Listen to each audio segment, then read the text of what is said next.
Video kali ini membahas mengenai perbedaan putusan lepas dan putusan bebas. Dalam sistem hukum pidana, terdapat dua jenis putusan yang dapat membebaskan terdakwa dari hukuman, yaitu putusan bebas dan putusan lepas. Dari kedua putusan ini, memiliki kesamaan hasil akhirnya, yaitu terdakwa tidak dapat dihukum, dan dasar hukum dan implikasi dari kedua putusan sangat berbeda. Pengertian dan pemahaman ini penting untuk mengetahui bagaimana suatu hukum melindungi hak terdakwa dengan tetap menjaga rasa keadilan. Putusan bebas. Putusan bebas, atau Vrijspraak, adalah suatu putusan terhadap tindak pidana yang didakwakan jaksa, atau penuntut umum dalam surat dakwaannya tidak terbukti secara sah dan meyakinkan menurut hukum. Dengan kata lain, tidak dipenuhinya ketentuan asas minimum pembuktian, yaitu dengan sekurang-kurangnya dua alat bukti yang sah, dan disertai keyakinan hakim. Dasar hukum. Ketentuan pasal 191 ayat 1, KUHP menerangkan ketentuan berikut. Jika pengadilan berpendapat bahwa dari hasil pemeriksaan di sidang, kesalahan terdakwa atas perbuatan yang didakwakan kepadanya tidak terbukti secara sah dan meyakinkan, maka terdakwa diputus bebas. Putusan lepas.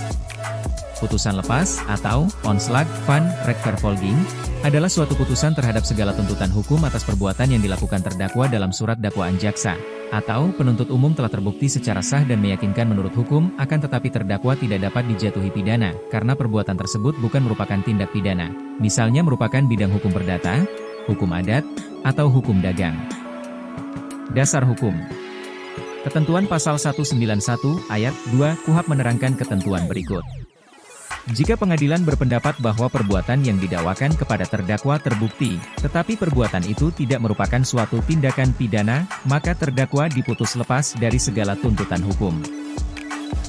Contoh kasus putusan bebas, seorang terdakwa dituduh mencuri, tetapi saksi mata tidak ada dan alat bukti tidak mencukupi.